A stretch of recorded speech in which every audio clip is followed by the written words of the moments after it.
ہمارے سامنے عید کا مہینہ اور عید کا تہوار بھی سامنے ہے۔ اس تہوار کو دیکھتے ہوئے ہماری طرف سے، ہم مسلمانوں کی طرف سے ایک بہت بڑی بھیڑ بازاروں کے اندر جا سکتی ہے، مارکیٹنگ کر سکتی ہے، شاپنگ کرے گی، ہماری ماں بہنیں بھی کپڑا خریدیں گی۔ میری ان سے پرزور اپیل ہے کہ کووڈ-19 یعنی کورونا وائرس کو یہ ہلکے میں نہ لیں۔ اس بیماری نے پوری دنیا کو اپنی چپیٹ میں لیا ہے، لہٰذا آپ اس کو ہلکے میں نہ لیں۔ اتنا یاد رکھیے گا کہ آپ نے اگر بازاروں میں بھیڑ لگائی اور اس سے اگر آپ کو کورونا ہوا تو یقین مانیے آپ اس کورونا میں اگر آپ اس دنیا سے رخصت ہوئیں اور آپ کا انتقال ہوا تو آپ یہ فطری موت نہیں مریں گی، بلکہ اس کو خودکشی قرار دیا جائے گا۔ سرکار نے گائیڈ لائن بنائی ہے، اس پر عمل کرتے ہوئے ہم کورونا سے بچ سکتے ہیں۔ خود ہمارا قرآن یہ کہتا ہے کہ لا تلقوا بایدیکم الی التہلکہ، اپنے آپ کو، اپنی جان کو جان بوجھ کر ہلاکت میں مت ڈالو۔ میری آپ سے پرزور گزارش ہے، میری آپ سے پرزور اپیل ہے، جب تک لاک ڈاؤن چل رہا ہے اور سرکار کی گائیڈ لائن بنی ہوئی، ہمیں اس پر عمل کرتے ہوئے ہمیں مسجدوں میں نماز نہیں پڑھنا ہے، ہمیں بازاروں میں نہیں جانا ہے، ہمیں خرید و فروخت نہیں کرنا ہے۔ اس مرتبہ عید اپنے گھروں میں منانی ہے۔ اگر لاک ڈاؤن نہیں کھلتا ہے تو جب ہم جمعہ کے دن ہم ظہر کی نماز گھروں میں پڑھ رہے ہیں، جب ہم رمضان میں فرض نمازیں گھروں میں پڑھ رہے ہیں تو عید کی نماز تو فرض نہیں ہے۔ عید کی نماز تو ہمارے لیے جمعے کے دن سے بڑی اہمیت نہیں رکھتی ہے، تو ہم عید کی نماز گھر میں کیوں نہیں پڑھ سکتے ہیں؟ اگر بازار میں آپ گئے تو یہ لاک ڈاؤن کا النگھن ہوگا، سرکار کے آدیش کا النگھن ہوگا اور قرآن کریم کی اس آیت کی بھی نافرمانی ہوگی، لا تلقوا بایدیکم الی التہلکہ۔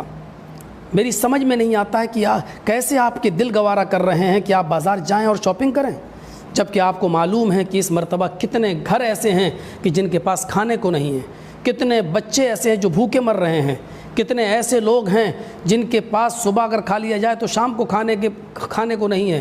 اس وقت آپ کے لیے دین کی سب سے بڑی خدمت یہ ہوگی کہ آپ عید کے دن اب نئی چپلیں خریدنے کے بجائے، نئے کپڑے خریدنے کے بجائے آپ اپنے پڑوس میں، اپنے محلے میں، اپنے شہر میں اور اپنی بستی کے ان غریبوں پر نظر ڈالیں اور ان کی مدد کریں۔ یہ سب سے بڑی دیش بھکتی بھی ہوگی اور دین کی سب سے بڑی خدمت بھی ہوگی۔ خود اللہ کے نبی صلی اللہ علیہ وسلم کے زمانے میں جب ایسے حالات ہو جایا کرتے تھے، شریعت کہتی ہے سخت بارش ہوا کرتی تھی تو ایک مؤذن اذان دیا کرتا تھا مسجد کے اندر، اور اذان کے بعد اعلان کر دیا کرتا تھا الا صلوا فی رحالکم، آپ اپنے گھروں میں نماز پڑھ لیجیے۔ گھروں میں اس بیماری کو مد نظر رکھتے ہوئے گھروں میں نماز پڑھنے سے ہمارا ثواب کم نہیں ہو جائے گا، بلکہ ہمیں اس کی اہمیت کو سمجھنا ہوگا اور لاک ڈاؤن کا پورا پالن کرنا ہوگا، سرکار کی گائیڈ لائن کا پورا پالن کرنا ہوگا، اور اگر ہمارے لیے لاک ڈاؤن عید کی نماز سے پہلے اگر نہیں کھلتا ہے اور سرکار کوئی نئی گائیڈ لائن تیار کرتی ہے تو ہمیں اور آپ کو یہ سوچنا ہوگا کہ ہمیں عید کی نماز بھی گھروں میں پڑھنا ہے۔ عید کی نماز بالکل اسی طریقے سے پڑھی جائے گی جس طریقے سے ہم مسجد کے اندر پڑھتے ہیں یا عیدگاہ کے اندر پڑھتے ہیں۔ آپ اپنے گھروں میں اسی طریقے سے 2 رکعت آپ نماز ادا کریں گے۔ یہ جمعہ کی طرح نہیں ہے کہ جمعہ کی نماز مسجد میں نہیں پڑھ رہے ہیں، اپنے گھروں میں تو ظہر پڑھ لیجئے 4 رکعت۔ عید کی نماز ہمیں 2 ہی رکعت پڑھنا ہے، اور بالکل عید کی نماز کے طریقے سے پہلی رکعت میں 7 تکبیر اور دوسری رکعت میں 5 تکبیر، یعنی 12 تکبیر زوائد۔ ایسے ہی ہمیں اپنے گھروں میں نماز پڑھنا ہے۔ آپ اپنے گھروں میں اپنی بیوی اور اپنے بچوں کو اپنے پیچھے کھڑا کر کے بھی نماز پڑھا سکتے ہیں، اس میں کوئی حرج کی بات نہیں ہے۔ میری آپ سے پھر گزارش ہے کہ بازاروں میں بھیڑ نہ لگائی جائے، کوئی کپڑا وغیرہ نہ خریدا جائے، شاپنگ نہ کی جائے، اور آپ سے میری پرزور اپیل ہے کہ اس مرتبہ عید نہایت سنجیدگی کے ساتھ منائیں اور غریبوں کا خیال رکھیں۔ یہی اس وقت ہماری دیش بھکتی ہوگی اور یہی ہمارے لیے سب سے بڑی دین کی خدمت ہوگی۔ مجھے امید ہے کہ انشاءاللہ آپ ہماری آواز کو پر لبیک کہیں گے اور آپ اس حساس اور اس نازک مسئلے کو سمجھنے کی کوشش کریں گے، اور کورونا وائرس اس بیماری کو گمبھیرتا سے آپ سیریسلی اس بیماری کو آپ لیں گے اور آپ سرکار کی گائیڈ لائن کا پالن کریں گے، خود بھی محفوظ رہیں گے اور دوسروں کو بھی محفوظ کریں گے، اپنے آپ کو بھی بچائیں گے، اور اسلام کی بھی سب سے بڑی مدد یہی ہوگی جو سرکار کی گائیڈ لائن پر عمل کرتے ہوئے آپ اپنے گھروں میں جتنا زیادہ رہیں گے، یہ اسلام کی بھی خدمت ہوگی اور سرکار کی بھی، اور اس سے بڑی کوئی دیش بھکتی نہیں۔ مجھے امید ہے، اللہ تعالیٰ سے میری دعا ہے کہ اللہ تعالیٰ ہم تمام مسلمانوں کو اپنے گھر میں عبادت کرنے کی توفیق عطا فرمائے، ہمیں گھروں میں عبادت کرنے کی، قرآن کریم کی تلاوت کرنے کی توفیق عطا فرما۔ اے اللہ ہمیں اپنے گھروں میں نمازوں کا اہتمام کرنے کی توفیق عطا فرما، ہمیں نوافل کا اہتمام کرنے کی توفیق عطا فرما، اور سرکار کی گائیڈ لائن پر عمل کرنے کی توفیق عطا فرما۔ اے اللہ ہمارے اس ملک کو اس مہلک بیماری سے جلد نجات عطا فرما، اور ہمارے ملک میں امن و امان، چین و سکون اور شانتی کا واتاورن ماحول بنا دے اور پیدا فرما دے۔ وما علینا الا البلاغ المبین، وآخر دعوانا ان الحمد للہ رب العالمین۔ السلام علیکم ورحمۃ اللہ وبرکاتہ۔ بسم اللہ الرحمن الرحیم وبہ نستعین۔ عید کے سلسلے میں بہت سی تفصیلات آپ تک پہنچ چکی ہیں۔ بندہ ناچیز اس سلسلے میں آپ کو چند ضروری باتیں بتانا چاہ رہا ہے، اور وہ یہ کہ عید کی نماز آپ اپنے گھروں میں ہی ادا کریں، جس طرح آپ نے گزشتہ دنوں جمعے کی نماز اپنے گھروں میں ادا کی ہے۔ جو مسائل عید کے جمعے کے سلسلے کے تھے وہی مسئلے عید کے سلسلے میں بھی ہیں۔ جن شرطوں پر اور جن وجوہات کی بنا پر آپ نے اپنے گھروں میں جمعے کی نماز ادا کی ہے، انہی بنیادوں پر عید کی نماز اپنے گھروں میں ادا کرنی ہے۔ عید کی نماز کے سلسلے میں یہ بات ذہن میں رکھیں کہ عید کی نماز آپ اپنے گھروں میں ادا کریں اور پورے ذوق و شوق سے ادا کریں۔ انشاءاللہ جو اجر و ثواب آپ کو عیدگاہ میں عید کی نماز ادا کرنے پہ ملتا تھا، وہی ثواب آپ کو اپنے گھروں میں عید کی نماز ادا کرنے پر ملے گا۔ اس لیے کہ یہ کوئی ہم نے اپنی مرضی سے نہیں کیا ہے، بلکہ یہ سب اللہ تعالیٰ کی طرف سے ہے اور حالات کی وجہ سے ہے۔ ظاہر ہے حالات بھی پیدا کرنے والا اللہ ہی ہے، تو اس لیے آپ بالکل بصبر و شکر اپنے گھروں میں عید کی نماز ادا کریں، اور اس کا جو طریقہ ہے وہ انشاءاللہ ہم اگلے ویڈیو میں آپ کو بتائیں گے۔ لیکن اس سلسلے میں جو بات آپ سے خاص کہنی ہے کہ آپ دل چھوٹا نہ کریں، اس سلسلے میں کسی شک شبہ میں مبتلا نہ ہو، اس سلسلے میں کسی پروپیگنڈا کے شکار نہ ہو۔ آپ اپنے گھروں میں ہی عید کی نماز ادا کریں اور پورے ذوق و شوق سے ادا کریں۔ نماز عید کے بعد دعا کا اہتمام کریں، اللہ تعالیٰ سے خوب دعائیں مانگیں۔ نماز عید کے بعد جو دعا مانگی جاتی ہے اللہ تعالیٰ وہ دعائیں سنتا ہے، قبول کرتا ہے، بلکہ عید کی نماز پر بڑا سارا جو اجر ہے وہ بھی آپ کو انشاءاللہ اللہ تعالیٰ کی طرف سے ملے گا۔ آپ سے میری گزارش ہے کہ عید کو پورے ذوق و شوق سے ادا کریں، اور اب رہا مسئلہ یہ کہ عید کے دن آپ کہاں جائیں گے، لوگ آپ کے یہاں آئیں گے، تو میں واضح لفظوں میں آپ سے کہنا چاہتا ہوں کہ اس موقع پر چونکہ لاک ڈاؤن ہے اور کرونا وائرس کے پھیلنے کا اور اس کے بڑھنے کا ڈر ہے، اس لیے آپ اپنے گھروں میں ہی رہیں اور اپنے بیوی بچوں کے ساتھ خوشیاں منائیں۔ اللہ کا شکر ہے کہ آپ سب کے پاس موبائل ہیں، اپنے اعزاء اور رشتہ داروں کی خبر خیریت اور ان کو عید کی مبارکبادی موبائل پر دینے پر ہی قناعت کریں۔ نہ آپ کسی کے ہاں جائیں، نہ آپ کسی کو اپنے ہاں بلانے کی زحمت فرمائیں، اس لیے کہ یہ موقع ایسا ہی ہے۔ عید کی نماز کے سلسلے میں جو نماز کا طریقہ ہے انشاءاللہ ہم اگلی ویڈیو میں وہ آپ سے شیئر کریں گے۔ اللہ تعالیٰ ہم سب کے ان نمازوں کو قبول فرمائے، اور اللہ تعالیٰ رمضان کی برکتیں اور رحمتیں جو بھی اس نے اپنے علم غیب میں رکھی ہیں اللہ وہ ہم سب کو عطا فرمائے۔ السلام علیکم ورحمۃ اللہ وبرکاتہ۔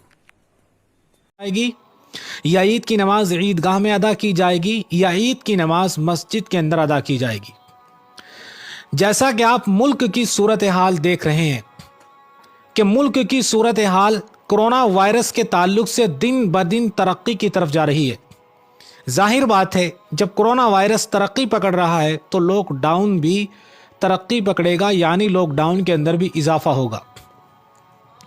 مفتیان کرام نے، فقہائے اعظام نے لاک ڈاؤن کے بڑھنے کی وجہ سے، لاک ڈاؤن کا پالن کرنے کی وجہ سے فرائض نماز کو، جمعے کی نماز کو اور تراویح کی نماز کو گھروں کے اندر منتقل کر دیا تھا ایک عارضی طریقے سے، کہ جب تک یہ چیز ٹھیک نہیں ہوتی، یہ بیماری ٹھیک نہیں ہوتی، مسلمان